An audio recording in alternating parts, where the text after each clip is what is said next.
ಆತ್ಮೀಯ ಭಾವಸಾರ್ ಬಂಧುಗಳೇ, ನಾನು ನಿಮ್ಮ ರಾಜಕುಮಾರ್ ಭಾವಸಾರ್. ಮೀ ಭಾವಸಾರ್ ಇದು ನಿಮ್ಮ ಯೂಟ್ಯೂಬ್ ಚಾನಲ್. ದಯಮಾಡಿ ಮೀ ಭಾವಸಾರ್ ಎಂದು ಹೆಮ್ಮೆಯಿಂದ ಹೇಳೋಣ. ಮೀ ಭಾವಸಾರ್ಗೆ ಸಬ್ಸ್ಕ್ರೈಬ್ ಮಾಡಿಕೊಳ್ಳಿ. ಸಮಾಜದ ನಿಮ್ಮ ಬಂಧುಗಳಿಗೂ ಶೇರ್ ಮಾಡಿ, ವಿಡಿಯೋ ಲೈಕ್ ಮಾಡಿ. ಆತ್ಮೀಯ ಭಾವಸಾರ್ ಬಂಧುಗಳೇ, ಈ ಬಾರಿ ಮೀ ಭಾವಸಾರ್ ನಿಮಗೆ ವಿಶೇಷವಾದ ಸ್ಟೋರಿ ಒಂದನ್ನು ಪ್ರಸ್ತುತಪಡಿಸ್ತಾ ಇದೆ. ನೋಡಿ, ಈತ ಅಂಧನಾದರೂ ಪೀಠೋಪಕರಣಗಳ ರಿಪೇರಿಯಲ್ಲಿ ನಿಪುಣ. ಸ್ವಾಭಿಮಾನದ ಬದುಕು ಈತನದ್ದು. ಕಣ್ಣಿದ್ದವರನ್ನು ನಾಚಿಸುವ ಈತನ ದುಡಿಮೆ. ಹೌದು ಬಂಧುಗಳೇ, ಯಾವುದೇ ಪೀಠೋಪಕರಣ ದುರಸ್ತಿಗೆ ಬಂದರೂ ಪಟಪಟನೆ ಸ್ಕ್ರೂ, ನಟ್ಟು, ಬೋಲ್ಟುಗಳನ್ನು ಬಿಚ್ಚಿ ಮರುಹೊಂದಿಸುವ ಜಾಣ್ಮೆ, ಮಿತಭಾಷಿ. ಆದರೆ ದುಡಿಮೆಯಲ್ಲಿ ಹೆಚ್ಚು ಆಸಕ್ತಿ ಈತನಿಗೆ.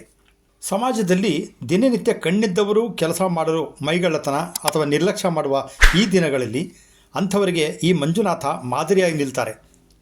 ತನ್ನನ್ನು ನಂಬಿರುವ ಕುಟುಂಬದ ಬಾಳಿಗೆ ಬೆಳಕಾಗಿದ್ದಾರೆ. ಇವರು ಮಂಜುನಾಥ ಪತಂಗೆ. ಕಣ್ಣಿಲ್ಲದಿದ್ದೇನೆ, ದುಡಿಯಲು ಕೈಗಳಿದೆಯಲ್ಲ, ಬುದ್ಧಿಶಕ್ತಿ ಇದೆಯಲ್ಲ ಎನ್ನುತ್ತಾರೆ ಇವರು. ಮಾತು ಕಡಿಮೆ, ದುಡಿಮೆಗೆ ಹೆಚ್ಚು ಹೊತ್ತು ನೀಡುವ ಇವರು ಕಣ್ಣಿಲ್ಲ ಎಂದು ಸುಮ್ಮನೆ ಮನೆಯಲ್ಲಿ ಕೂರಲು ಸಾಧ್ಯವೇ? ನಮ್ಮಿಂದ ಯಾವುದು ಸಾಧ್ಯವೋ ಅದನ್ನು ಮಾಡಲು ಹಿಂಜರಿಕೆ ಏಕೆ ಅಂತ ಪ್ರಶ್ನಿಸ್ತಾರೆ. ಈ ಮಾತು ಕಣ್ಣಿರೋರು ಕೂಡ ಯೋಚಿಸುವಂತೆ ಮಾಡುತ್ತದೆ. ಇವರ ದುಡಿಮೆಗೆ ತಾಯಿಯ ನೆರವು. ಸದಾ ಮಗನ ಜೊತೆಯಲ್ಲೇ ಇರುವ ತಾಯಿ ರುಕ್ಮಿಣಿಬಾಯಿ ಆತನ ದುಡಿಮೆಗೆ ಕಣ್ಣಾಗಿದ್ದಾರೆ. ರಿಪೇರಿಗೆಂದು ಬರುವ ಪೀಠೋಪಕರಣಗಳನ್ನು ಒಮ್ಮೆ ಎರಡೂ ಕೈಗಳಿಂದ ಮುಟ್ಟಿ ನೋಡ್ತಾರೆ. ಆಗಲೇ ಏನು ಮಾಡಬೇಕೆಂದು ತಕ್ಷಣ ಮನಸ್ಸಿಗೆ ತಂದುಕೊಳ್ತಾರೆ. ಒಂದೊಂದೇ ಪರಿಕರವನ್ನು ಬಿಚ್ಚಿ ಮತ್ತೆ ಸರಿಪಡಿಸಿಕೊಡ್ತಾರೆ. ಫರ್ನಿಚರ್ನ ನಟ್ಟು ಬೋಲ್ಟುಗಳನ್ನು ಮುಟ್ಟುತ್ತಲೇ ಅದರ ರಿಪೇರಿಗೆ ಅಗತ್ಯವಿರುವ ಸ್ಪ್ಯಾನರ್, ಸ್ಕ್ರೂ ಡ್ರೈವರ್ನ ನಂಬರ್ ಹೇಳ್ತಾರೆ. ಅದನ್ನು ತಾಯಿ ರುಕ್ಮಿಣಿಬಾಯಿ ಟೂಲ್ ಬಾಕ್ಸ್ನಿಂದ ಎತ್ತಿಕೊಡ್ತಾರೆ. ಇಷ್ಟು ಸಾಕು, ಅವರು ಪಟಪಟನೆ ಪೀಠೋಪಕರಣಗಳನ್ನು ರಿಪೇರಿ ಮಾಡಿ ಗ್ರಾಹಕರಿಗೆ ಮರಳಿಸ್ತಾರೆ. ಆದರೆ ಇದಕ್ಕೆ ಅವರು ಹೆಚ್ಚು ಹಣ ಕೇಳುವುದಿಲ್ಲ. ಗ್ರಾಹಕರನ್ನು ದೇವರು ಅಂತ ಭಾವಿಸಿದ್ದಾರೆ. ಹಾಗಾಗಿ ಅವರು ಪ್ರಾಮಾಣಿಕವಾಗಿ ಹಣ ಪಡೆಯುತ್ತಿದ್ದಾರೆ. ಮೇಜು, ಆರಾಮ ಕುರ್ಚಿ, ಸಾಧಾರಣ ಕುರ್ಚಿ, ವೈರ್ ಕುರ್ಚಿ, ಅದು ಮರದ್ದಿರಲಿ, ಕಬ್ಬಿಣದಿರಲಿ ಅಥವಾ ಪ್ಲಾಸ್ಟಿಕ್ನದ್ದಿರಲಿ, ಪ್ರಾಬ್ಲಮನ್ನು ಕೈಯಿಂದ ಮುಟ್ಟಿ ಕ್ಷಣಾರ್ಧದಲ್ಲಿ ಹೋಗಿರುವ ಪರಿಕರವಾದ ಬಗ್ಗೆ ಗ್ರಾಹಕರಿಗೆ ತಿಳಿಸ್ತಾರೆ. ಕ್ಷಣ ಮಾತ್ರದಲ್ಲಿ ಪಟಪಟನೆ ದುರಸ್ತಿ ಮಾಡಿ ಗ್ರಾಹಕರಿಗೆ ವಾಪಸ್ ಕೊಡ್ತಾರೆ. ಅನಿವಾರ್ಯವಾದರೆ ಟೂಲ್ ಬಾಕ್ಸ್ ಹಿಡಿದು ತಾಯಿಯ ನೆರವಿನಲ್ಲಿ ಕಂಪನಿಗೆ ತೆರಳಿ ಅಲ್ಲಿಯೇ ಪೀಠೋಪಕರಣ ದುರಸ್ತಿ ಮಾಡಿ ಬರುವ ಇವರದು ನಿಜಕ್ಕೂ ಸಾಹಸವೇ ಸರಿ. ಅನೇಕ ಸಂಸ್ಥೆಗಳು ತಮ್ಮ ಪೀಠೋಪಕರಣಗಳ ದುರಸ್ತಿಗೆ ಇವರನ್ನೇ ಆಹ್ವಾನಿಸುವ ಮೂಲಕ ಮಾನವೀಯತೆ ತೋರಿದ್ದಾರೆ. ಕೆಲವೊಮ್ಮೆ ಕೆಲಸ ಅರಿಸಿ ಇವರೇ ಕಂಪನಿಗಳಿಗೆ ಭೇಟಿ ನೀಡಿ ಕೆಲಸ ಪಡೆದು ಮಾಡಿಕೊಡ್ತಾರೆ. ಒಟ್ಟಾರೆ ಪ್ರಾಮಾಣಿಕತೆಯಿಂದ ಸ್ವಾಭಿಮಾನದ ಬದುಕು ರೂಪಿಸಿಕೊಂಡಿರುವ ಮಂಜುನಾಥ್ ಪತಂಗೆ ಮೈಸೂರಿನ ಮಂಡಿಮೊಹಲದ ಮಿಷನ್ ಹಾಸ್ಪಿಟಲ್ ಎದುರಿನ ಮನೆಯಲ್ಲಿ ವಾಸವಿದ್ದಾರೆ. ಅವರಿಗೆ ಪತ್ನಿ ಕಮಲಾ, ತಾಯಿ ರುಕ್ಮಿಣಿಬಾಯಿ ಹಾಗೂ 2 ಗಂಡು ಮಕ್ಕಳಿದ್ದು ಇಡೀ ಕುಟುಂಬವನ್ನು ಮಂಜುನಾಥ್ ಅವರೇ ನಿರ್ವಹಿಸುತ್ತಾ ಬಂದಿದ್ದಾರೆ. ತಮ್ಮ ಮನೆಯ ಆವರಣದಲ್ಲೇ ಜೈಮಾರುತಿ ಎಂಟರ್ಪ್ರೈಸಸ್ ಎಂಬ ಹೆಸರಿನಲ್ಲಿ ಪುಟ್ಟ ಅಂಗಡಿಯೊಂದನ್ನು ಮಾಡಿಕೊಂಡಿರುವ ಇವರ ಧೈರ್ಯ ನಿಜಕ್ಕೂ ಮೆಚ್ಚುವಂಥದ್ದೇ. ಗ್ರಾಹಕರು ಕೇಳುವ ಫರ್ನಿಚರ್ಗಳನ್ನು ಪೂರೈಸಿಕೊಡುವ ಜಾಣ್ಮೆಯೂ ಇವರಲ್ಲಿದೆ.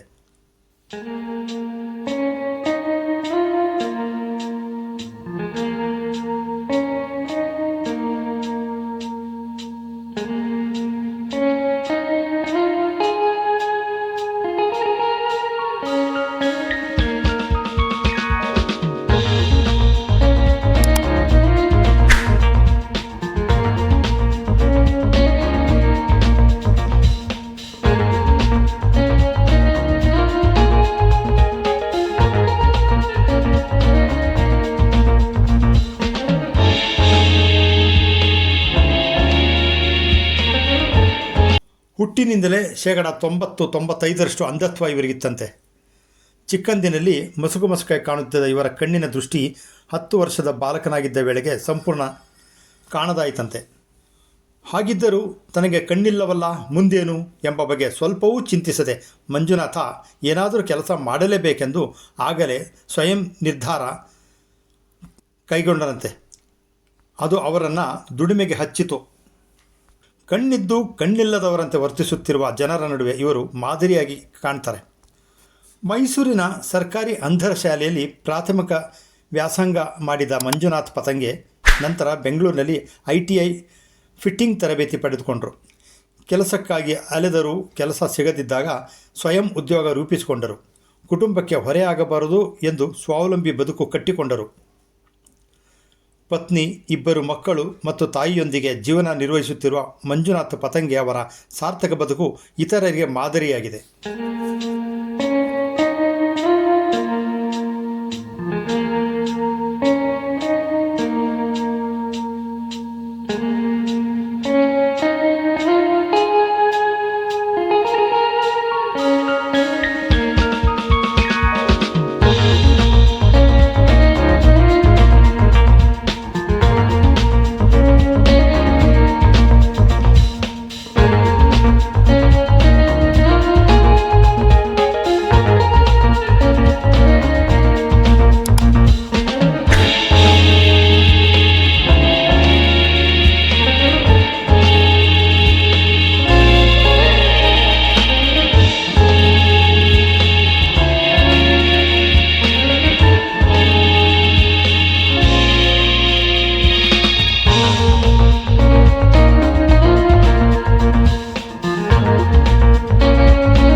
ನಿಮಗೆ ಸ್ವಲ್ಪನೂ ಕಾಣಲ್ಲ?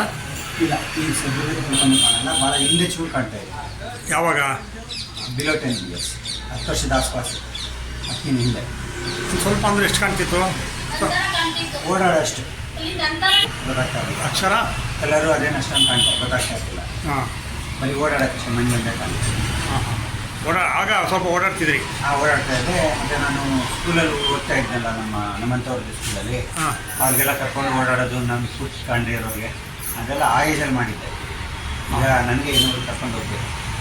ಎಲ್ಲಿ? ಬೊಂಬು ಬಜಾರ್ ಸ್ಕೂಲಲ್ಲಿ ನೀವು ಓದ್ತಾ ಇದ್ದದ್ದು? ಹೌದು, ಸ್ಕೂಲಲ್ಲಿ ಬೆಂಗಳೂರಿನಲ್ಲಿ ಜಯನಗರದಲ್ಲಿ ರಮಣ ಮಹರ್ಷಿ ಅಂತಿದೆ, ಅಲ್ಲಿ ಹೋಗಿದ್ದೀನಿ. ಹಾಂ ಹಾಂ. ಎಲ್ಲಿ ಎಷ್ಟೊತ್ತು ಎಲ್ಲಿವರೆಗೂ ಓದಿದ್ರಿ ಇಲ್ಲಿ? ಇಲ್ಲೂ ಅಲ್ಲೂ ಎರಡು ಕಡೆನೂ ಅಪ್ ಟು 10th 10ನೇ ತರಗತಿ ತನಕ ಇದೆ. ಹಾಂ. ಬಟ್ ನಾನು ಎರಡೂ ಕಡೆ ಅರ್ಧಂಬರ್ಧ ಓದ್ಕೊಂಡೆ, ಯಾವುದೇ ಕಡೆನೂ ಪೂರ್ತಿ ಆಗಿಲ್ಲ ನನಗೆ. ಹಾಂ. ಅವತ್ತಿನ ಪರಿಸ್ಥಿತಿ. SLC ಕೂಡ ಮಹಾರಾಜ ಕಾಲೇಜಲ್ಲಿ ಡೈರೆಕ್ಟಾಗಿ ಕಟ್ಕೊಂಡೆ. ಹೈಸ್ಕೂಲ್ ಕಂಪ್ಲೀಟ್ ಮಾಡಿಲ್ಲ ನಾನು. SLC ಓದಿಲ್ಲ. ಹಾಂ. 7th ಆಮೇಲೆ ಡೈರೆಕ್ಟ್ SLC ಪಾಸ್ ಆಯ್ತಾ ಅಲ್ಲಿ? ಆಯ್ತು. ಪಾಸ್ ಆದಮೇಲೆ ITI ಆಗೋದ್ರಿ? ಹೌದು. ಯಾವ ಕಾಲೇಜು ITI? ಮಹಾರಾಜ ಸರ್, ಇದು ಬೆಂಗಳೂರಿನಲ್ಲಿ NAB ಅಂತ ಬರ್ತದೆ, national association for the blinds. ITI complete ಆಯ್ತಾ ಅಲ್ಲಿ? ಹೌದು. ITI ಕಂಪ್ಲೀಟ್ ಆದಮೇಲೆ ಏನು ಮಾಡಿದ್ರಿ? ಮೈಸೂರಲ್ಲಿ ಇನ್ನೊಂದು ಕೋರ್ಸ್ ಇದೆ, ಅವ್ರದ್ದೇ ಬ್ರ್ಯಾಂಚ್ದು. ಹ್ಞೂ. ಇಲ್ಲಿ ಒಂದು 2-3 ಸಬ್ಜೆಕ್ಟ್ ಎಕ್ಸ್ಟ್ರಾ ಅಂತ ಇದು ಮಾಡ್ಕೊಂಡೆ, ಯಾಕಂದ್ರೆ ಅವಾಗೇನೋ ಗೊತ್ತಿರಲಿಲ್ಲ ನಾನು ಏನು ಮಾಡಬೇಕಿತ್ತು ಅಂತ. ಹ್ಞೂ. ಅದಾದಮೇಲೆ ಅದ್ರ ಜೊತೆನೇ ಕೆಲಸ ಶುರು ಮಾಡ್ಕೊಂಡಿದ್ದೆ. ಆವಾಗಲೇ ನಾನು ಕೆಲಸ ಇದ್ದರೆ ತೊಂದರೆ ಇಲ್ಲ. ಕೆಲಸ ಇದು ಚಿಲ್ಲರೆ ಅಂಗಡಿ ಥರ ದಿನ ವ್ಯಾಪಾರ ಆಗೋದು ಕಷ್ಟ. ಯಾವಾಗ ಬರುತ್ತೆ ಯಾವಾಗ ಬರಲ್ಲ ಹೇಳೋಕ್ಕಾಗಲ್ಲ. ಕೆಲವೊಂದು ಸಂಸ್ಥೆ ಯಾವುದಾದ್ರು ಕೆಲಸ ಸಿಕ್ಕಿದ್ರೆ ಒಟ್ಟಾಗೆ ಸಿಗುತ್ತೆ, ಆ ಥರ. ದಿನ ವ್ಯಾಪಾರ ಆಗುತ್ತೆ ಆಗಲ್ಲ ಅಂತ ಹೇಳೋದು ಕಷ್ಟ. ಕೋವಿಡ್ ಬಂತು. ಕೋವಿಡಲ್ಲಿ ಯಾವ ರೀತಿ ಮೇಂಟೈನ್ ಮಾಡಿದ್ರಿ? ಭಾಳ ಸಮಸ್ಯೆ ಆಯಿತು ಆ ಟೈಮಲ್ಲಿ, ಕೆಲಸಗಳಿರಲಿಲ್ಲ. ಹಾಂ. ಕೆಲವೊಂದು ಕಾಂಟ್ರಾಕ್ಟ್ ತೊಗೊಂಡಿದ್ನಲ್ಲ ರೆಗ್ಯುಲರ್, ನಂದು ಆ ಕೆಲಸ ಇದ್ದಿದ್ದರಿಂದ ಸ್ವಲ್ಪ ಮ್ಯಾನೇಜ್ ಆಯಿತು ಆ ಟೈಮಲ್ಲಿ. ರೆಗ್ಯುಲರ್ ಕಾಂಟ್ರಾಕ್ಟ್ ತೊಗೊಳ್ತೀನಿ, 2 ವರ್ಷ 3 ವರ್ಷ ಮೇಂಟೈನ್ ಮಾಡಿದ್ವಿ ಇನ್ನೊಂದು ಕಂಪ್ನಿಗೆ. ಹಾಂ. ಆ ಥರದ ಕೆಲಸಗಳಿರ್ತದೆ. ಅಲ್ಲ, ಮನೇಲೆ ಇರ್ತಿದ್ರಿ, ಕೆಲಸ ಮಾಡ್ತಾಯಿದ್ರಿ, ಅದೇ ಹೊರಗಡೆ ಹೋಗಂಗಿರಲಿಲ್ಲ? ಹೌದು. ವರ್ಕ್ ಇತ್ತು, ಮನೇಲೆ ಮಾಡ್ತಾಯಿದ್ರಿ? ಇಲ್ಲ ಆಗ ಗೊತ್ತಿರಲಿಲ್ಲ. ಇರಲಿಲ್ಲ. ಏನು ವರ್ಕ್ ಇರುತ್ತೆ, ಯಾರು ಮಾಡಿಸ್ತಾರೆ? ಸಲ ಹಾಂ ಹಾಂ. ಅವಾಗ ಭಾಳ ಸಮಸ್ಯೆ, ತುಂಬ ಸಮಸ್ಯೆ ಆಯಿತು. ಆಯಿತು. ಊಟ ತಿಂಡಿಗೆ ಸಮಸ್ಯೆ ಆಯಿತಾ? ಹೆಚ್ಚು ಕಡಿಮೆ ಊಟ ತಿಂಡಿಗೂ ಸಮಸ್ಯೆ ಆಯಿತು, ಯಾಕಂದರೆ ಅರ್ನಿಂಗ್ ಇಲ್ವಲ್ಲ, ಸಂಪಾದನೆ ಇಲ್ಲ. ಹಾಂ ಹಾಂ. ತಿಂಗಳಿಗಟ್ಟಲೆ ಅಲ್ವ ಅದು, 1-2 ತಿಂಗಳಲ್ಲ, ವರ್ಷಗಟ್ಟಲೆ. ಯಾವ ಕಂಪ್ನಿಲೂ ಕೆಲಸ ಮಾಡಿಸ್ತಾ ಇರಲಿಲ್ಲ ಆ ಟೈಮಲ್ಲಿ. ಅವ್ರಿಗೂ ತೊಂದರೆ ಇತ್ತು, ಅರ್ನಿಂಗ್ ಪ್ರಾಬ್ಲಮ್ ಇತ್ತು. ಅವ್ರಿಗೂ ರೊಟೇಷನ್ ಆಗ್ತಾ ಇರಲಿಲ್ಲ. ಹೌದು. ಅದಾದಮೇಲೆ ಒಂದು 6 ತಿಂಗಳು ವರ್ಷ ಅಷ್ಟೊಂದು ಚೆನ್ನಾಗಿ ಕೆಲಸ ಇರಲಿಲ್ಲ. ನಿಮ್ಮ ಮನೇಲಿ ಎಷ್ಟು ಜನ ಇದ್ದೀರಿ? 5 ಜನ. ಯಾರ್ಯಾರು? ಅಮ್ಮ, ನಾನು, ನಮ್ಮ ಮನೆಯವರು, 2 ಮಕ್ಕಳು ಏನು ಮಾಡ್ತಾ ಇದ್ದಾರೆ? ಮಕ್ಕಳು ಒಬ್ಬ ಮೆಡಿಕಲ್ ರೆಪ್ ಮಾಡ್ತಾನೆ. ಹಾಂ. ಇನ್ನೊಬ್ಬ ಫ್ಲಿಪ್ಕಾರ್ಟಲ್ಲಿ. ಫ್ಲಿಪ್ಕಾರ್ಟ್? ಎರಡನೇ ಅವನು. ಕಮಲ, ನನ್ನ ಮಂಜುನಾಥ ಅವ್ರ ಮಿಸ್ಸಸ್ಸು. ಅವ್ರ ಕೆಲಸ ಯಾವಾಗಲೂ 3 ಹೊತ್ತು ಕೆಲಸನೇ ಮಾಡ್ತಿರ್ಬೇಕು, ದುಡ್ಮನೆ ಅವ್ರಿಗೆ. ಒಂದು ಗಳಿಗೆ ಕೂರಲ್ಲ, ಹೊರಗಡೆ ಹೋಗಿ ಬಂದಿದ್ರು ಮನೇಲಿ ಏನಾದರೂ ಮಾಡ್ತಾನೆ ಇರಬೇಕು. ಒಂದು ನಿಮಿಷ ಕೂರೋ ಮನಸ್ಸಲ್ಲ. ಏನೇನು ಮಾಡ್ತಾರೆ ಅವರು? ವೈಟ್ ಚೇರು, ಸೋಫಾ, ಕುಷನು, ಮತ್ತು ಏನು ಇಷ್ಟ ಸರ್ವಿಸು ಎಲ್ಲ ಇದು ಮಾಡ್ತಾರೆ. ಅಲ್ಲ, ಅವ್ರಿಗೆ ಕಾಣದೆ ಹೋದ್ರು ಹೇಗೆ ಮಾಡ್ತಾರೆ ಅವರು? ಟ್ರೈನಿಂಗ್ ಕಲ್ತಿದ್ದಾರೆ. ಅಲ್ಲ, ನಾವು ಕಣ್ಣಿರೋರೇ ನಮಗೆ ಮಾಡೋಕ್ಕೆ ಕಷ್ಟ, ಆದರೂ ಅವರು ಮಾಡ್ತಾರಲ್ಲ, ಅದು ಗ್ರೇಟ್. ಹಾಂ. ಇರೋರು ಮಾಡಲ್ಲ, ಅದೆಲ್ಲ ಮಾಡ್ತಾರಲ್ಲ, ಅದು ಗ್ರೇಟ್. ನಾವು ಮಾಡಬೇಕು ಅಂತ ಗಂಡಲ್ಲಿ ಪಡೆದಿರೋದು ನಾನು ಲಕ್ಕಿ. ನನ್ನ ಮಗ ಮಂಜುನಾಥ, ಅವನು ಚಿಕ್ಕಂದಿದ್ದಾನು ಕಣ್ಣು ಕಾಣಿಸಲ್ಲ. ಆದರೆ ಅವನು ಕಷ್ಟಪಟ್ಟು ದುಡ್ಡು ಮಕ್ಕಳಿಗೆ ಚೆನ್ನಾಗಿ ಓದಿಸಿ ಮಕ್ಕಳಿಗೆ ಇಬ್ಬರಿಗೂ ಕೆಲಸಕ್ಕೆ ಇದು ಮಾಡಿದ್ದಾನೆ. ಆದರೆ ಸಂಸಾರ ಅವನೇ ನಡೆಸೋದು. ಪ್ರತಿಯೊಬ್ಬರಿಗೆ ಏನು ತೊಂದರೆ ಕೊಟ್ಟಿಲ್ಲ, ತಾಯಿಗೆ ಎಲ್ಲಕ್ಕಿಂತ ಮೇಲೆ ನೋಡ್ತಾನೆ. ಆದರೆ ಅವನು ನನಗೆ ತುಂಬ ಖುಷಿ, ಇನ್ನೂ ಚೆಂದಾಗಿರಲಿ, ಇನ್ನೂ ಚೆಂದಾಗಿ ಬಾಳಲಿ ಅನ್ನೋದು ನನ್ನ. ಈ ಒಂದು ಶಾಲೆಯಲ್ಲಿ ಓದಿದಂಥ PG ಮಂಜುನಾಥನು ಸುಮಾರು 87-88ನೇ ಇಸ್ವಿಲಿ ಈ ಒಂದು ಶಾಲೆಯಲ್ಲಿ ಓದಂಥ ವಿದ್ಯಾರ್ಥಿ. ಅವ್ರ ಕುಟುಂಬದಲ್ಲಿ ಹಲವಾರು ಜನ ಬ್ಲೈಂಡ್ ಮಕ್ಕಳು ಇದ್ದರು. ಬ್ಲೈಂಡ್ಗಳಾಗಿ ಅವ್ರ ಚಿಕ್ಕಪ್ಪ ದೊಡ್ಡಪ್ಪ ಅವರೆಲ್ಲ ಇದ್ದರು. ಹಾಗಾಗಿ ಇವರು ಕೂಡ ಬ್ಲೈಂಡಾಗಿ ಈ ಒಂದು ಶಾಲೆಯಲ್ಲಿ ಓದಿ ಈಗ ಸ್ವಯಂ ಉದ್ಯೋಗವನ್ನು ಮಾಡಿಕೊಂಡು ಮಿಷಿನ್ ಹಾಸ್ಪಿಟ್ಲು ಹತ್ರ ಮಾರುತಿ ಫರ್ನಿಚರ್ಸ್ ಅಂತ ಹೇಳಿ ಒಂದು ಶಾಪನ್ನು ಓಪನ್ ಮಾಡ್ಕೊಂಡು ತಮ್ಮ ಜೀವನವನ್ನು ನಡೆಸ್ತಾ ಇದ್ದಾರೆ. ಜೊತೆಗೆ ಅವ್ರ ಮಕ್ಕಳನ್ನು ಕೂಡ ಒಳ್ಳೆಯ ಡಿಗ್ರಿಯನ್ನು ಮಾಡಿಸಿ ಒಳ್ಳೆಯ ವಿದ್ಯಾವಂತರನ್ನು ಮಾಡಿದ್ದಾರೆ. ಮತ್ತು ಸುಮಾರು ಹಲವಾರು ಆಫೀಸ್ಗಳಲ್ಲಿ ಹೋಗಿ ಚೇರನ್ನ ಹುಡುಕೊಂಡು ಚೇರ್ ಕೆಲಸ, ಫರ್ನಿಚರ್ದು ಇದೆಲ್ಲ ಮಾಡ್ತಾ ಇದ್ದಾರೆ. ಅದರಿಂದ ಇದೇ ಶಾಲೆಯಲ್ಲಿ ಓದಂಥ ವಿದ್ಯಾರ್ಥಿ ಈಗ ಒಂದು ಕೈ ಕಸುಬನ್ನು ಕಲಿತ ಮೇಲೆ ಅವ್ರಿಗೆಲ್ಲರೂ ಬದುಕೋದಕ್ಕೆ ಅವಕಾಶ ಆಗ್ತದೆ. ಈ ಒಂದು ವ್ಯವಸ್ಥೆಯಲ್ಲಿ ಈಗ no man perfect in the world, no man exact in the world ಅಂತ. Below 40 is the normal, above 40 and above is the disability ಅಂತ ಕನ್ಸಿಡ್ರೇಷನ್ ಆಗುತ್ತೆ. ಇಲ್ಲಿ ಯಾವುದೇ ಶಾಪ ಅಥವಾ ದೋಷ ಅಂತ ಏನು ಭೇದ ಭಾವ ಮಾಡಿ ಇಲ್ಲಿ ನಾವು ಕಣ್ಣಿಲ್ಲ, ನಾವು ದುರ್ಬಲರು, ನಮಗೇನು ಕೆಲಸ ಮಾಡೋಕ್ಕಾಗೋದಿಲ್ಲ ಅಂತ ಯಾರು ಮೂಲೆಯಲ್ಲಿ ಕೂತ್ಕೊಳ್ಳೋಂಥ ಅವಶ್ಯಕತೆ ಇಲ್ಲ. ಇಲ್ಲಿ ಲೈಫು ಏನಂತಂದರೆ challenging. Every one person, every one human ಬೀಯಿಂಗಲ್ಲಿ ಚಾಲೆಂಜಿಂಗು. ಹಾಗಾಗಿ ಇದರಲ್ಲಿ ಇನ್ನಿಲ್ಲ ಅನ್ನೋದೊಂದು ಬಿಟ್ಟರೆ ಆಲ್ಟರ್ನೇಟಿವ್ ಎಕ್ಸ್ಪೀರಿಯೆನ್ಸ್ ಆಗಿ ಬೇಕಾದಷ್ಟು ಇದು ಮಾಡಿ ಲಕ್ಷಾಂತರ ರೂಪಾಯಿಗಳನ್ನು ಸಂಬಳವನ್ನು ತೊಗೋತಾ ಇದ್ದೀವಿ. ನಾನು ಕೂಡ ಲಕ್ಷಾಂತರ ರೂಪಾಯಿ ಸಂಬಳ ತೊಗೋತಾ ಇದ್ದೀನಿ. ಹಾಗಾಗಿ ಕಣ್ಣಿಲ್ಲ ಅಂತ ಯಾರೂ ಭೇದ ಭಾವ ಮಾಡೋಂಗಿಲ್ಲ, ಯಾವುದಿಲ್ಲ. ಎಜುಕೇಷನ್ ಪಡ್ಕೊಳ್ಳಿ, ಶಿಕ್ಷಣದ ಒಂದು ಒತ್ತನ್ನು ಮಹತ್ವವನ್ನು ತಿಳ್ಕೊಳ್ಳಿ. ನಿಮಗೆಲ್ಲಾದರೂ ಲೈಫ್ ಲೀಡ್ ಮಾಡೋದಕ್ಕೆ ಇಡೀ ಪ್ರಪಂಚದಲ್ಲಿ ಅನುಕೂಲ ಆಗ್ತದೆ.